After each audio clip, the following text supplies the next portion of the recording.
Bonjour à tous, j'espère que vous allez bien. Bienvenue pour le tout premier exercice que nous attaquons ensemble sur cette chaîne en cette année 2025. Et donc permettez-moi, par la même occasion, on est encore au mois de janvier, au moment de la sortie de cette vidéo, de vous souhaiter une très belle année 2025, plein de belles choses, santé, bonheur, réussite, chance, bref, plein de belles choses, que cette année 2025 soit meilleure que l'année qui nous précède, 2024, que vos projets se réalisent, bref, plein de blabla positif malgré cette actualité morose qui nous poursuit. Voilà, on espère que tout se passera au mieux, en tout cas j'espère que tout se passera au mieux pour vous et pour vos projets pour cette année 2025. Bref, sur cette belle parole, on va se lancer sur ce nouveau numéro du Petit Exo de Colle, le numéro 114, où nous allons étudier une suite réelle qui se comporte asymptotiquement comme une suite arithmétique. L'énoncé précis du jour est donc le suivant, soit UN, une suite réelle telle que UN plus 1 moins UN tend vers un réel non nul alpha quand n tend vers l'infini. On veut démontrer que UN est équivalent à n fois alpha quand n tend vers l'infini.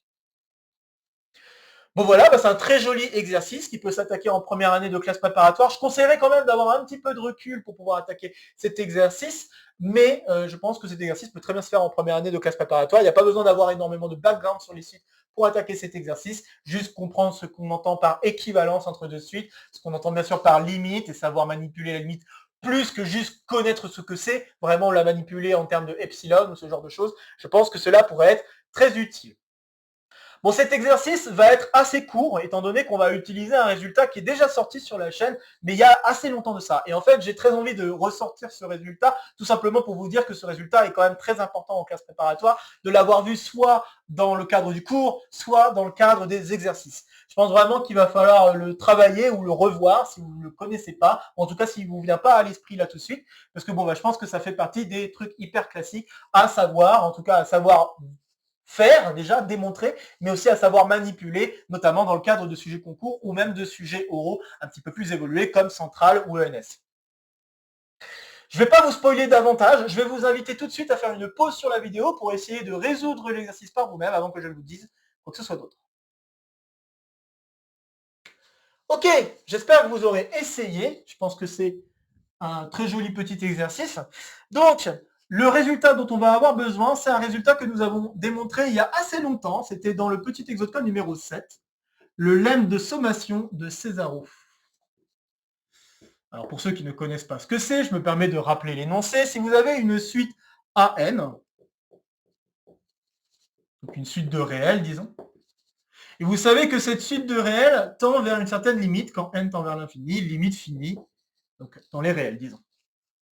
Et si on pose une suite Bn définie par la moyenne arithmétique des premiers termes, donc des n plus 1 premiers termes, k allant de 0 à n, des bk. Si vous faites ça, pas des bk, pardon, des ak. Voilà, donc pour tout n, je sais pas pourquoi j'ai mis les réels. Hop. Donc pour tout n, si vous posez ça, alors la suite Bn converge et converge vers la même limite que la limite pour la suite An.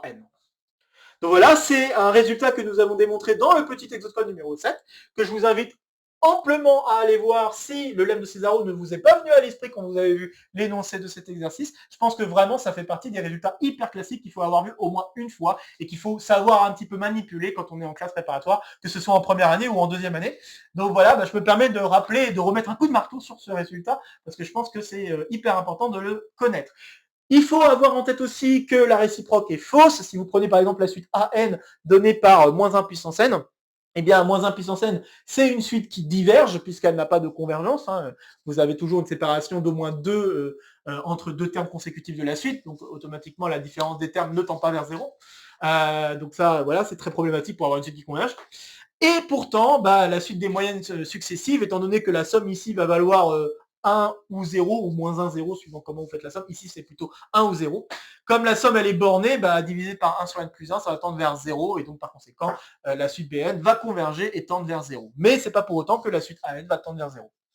Donc voilà, de manière un peu surprenante, un exemple intéressant de justement la réciproque est fausse. Et d'ailleurs, nous avons vu, il n'y a pas hyper longtemps de ça, j'ai plus la référence en tête, mais nous avons vu une réciproque partielle de ce lemme de Césaro qui s'appelle le théorème taubérien, fort ou faible, suivant les hypothèses que l'on pose. Donc il me semble que c'était l'objet d'un exo de colle qui a déjà été attaqué. Je le mettrai en description pour ceux pour qui ça pourrait intéresser. Mais voilà, on a en effet un lemme partiel, mais c'est pas un lemme total, enfin un lemme. Je veux dire une réciproque partielle, mais on n'a pas une réciproque totale, étant donné que la réciproque totale elle est fausse en général. Mais on a quand même une réciproque partielle si on a connaissance de comment se comportent les termes de la suite AN ou de la suite BN, bien sûr, suivant les hypothèses que l'on pose, taubérien faible ou taubérien fort. Pardon.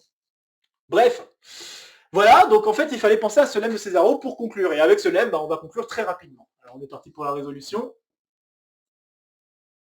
En effet, si vous posez tout simplement AN comme étant UN plus 1 moins UN, par le lemme de Césaro, vous savez que la suite BN, alors je vais me permettre juste de réindexer un petit peu la somme pour ne pas avoir à le faire plus tard.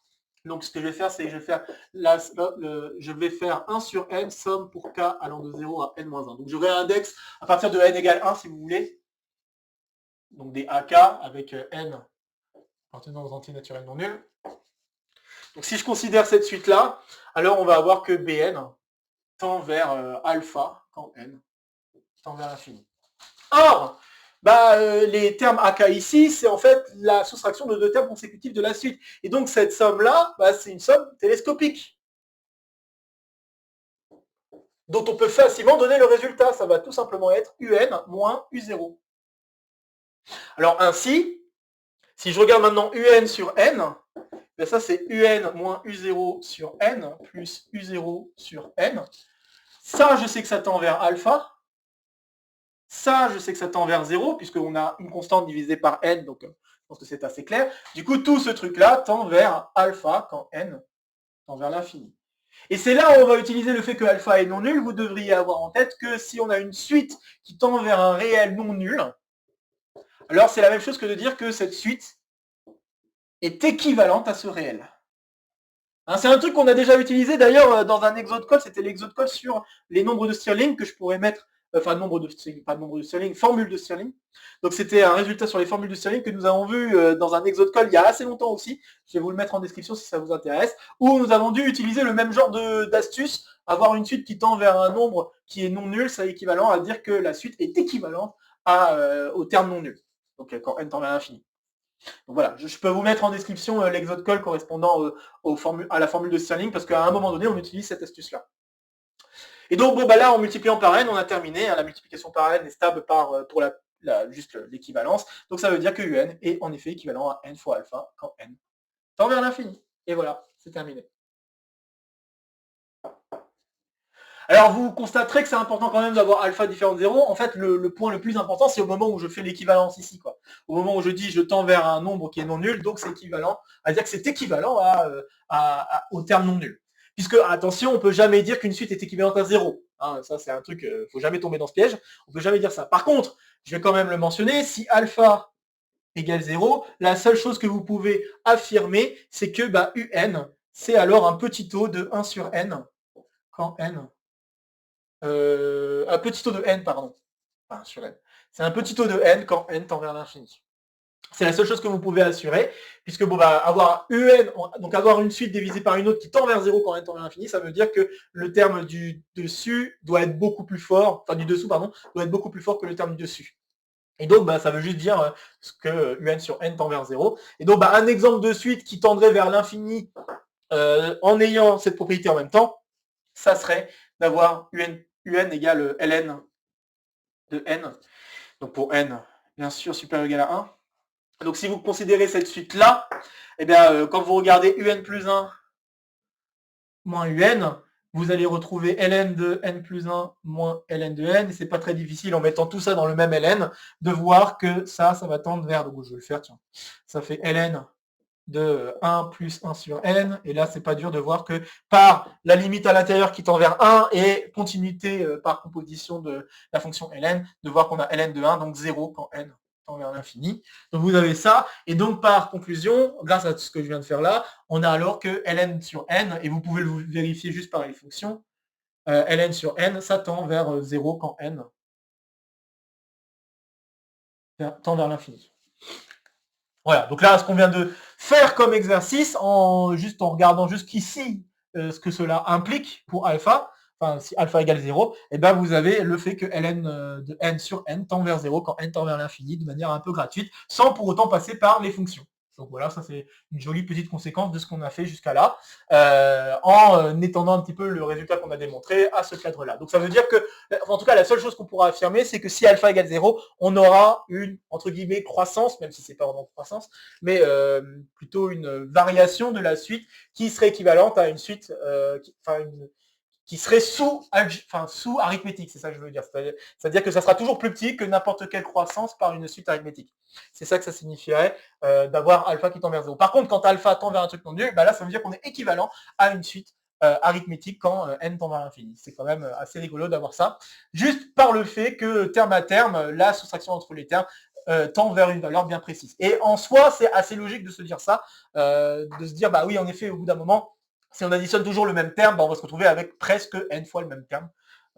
En soi, c'est assez logique de se dire ça, mais le démontrer, c'est moins évident. Et là, pour le démontrer, il fallait passer par le lemme de César. Bon voilà, bah, j'ai pas grand chose d'autre à ajouter concernant cet exercice, j'espère qu'il vous aura plu. Donc comme d'habitude, n'hésitez pas à partager la vidéo si vous connaissez des camarades qui seraient intéressés par cette vidéo ou par le contenu de la chaîne de manière plus générale. N'hésitez pas à laisser en commentaire vos questions, vos remarques, vos retours concernant cet exercice. Ça fait toujours plaisir d'échanger avec vous. Ici, ça sera pour me soutenir. Ici, ça sera pour vous abonner. N'oubliez pas d'activer la clochette. De nouvelles vidéos vont se proposer à vous pour continuer à faire le tour de la chaîne. Et sur ce, je vous retrouve très vite pour de prochaines aventures mathématiques. Portez-vous bien et à très bientôt. Salut à tous!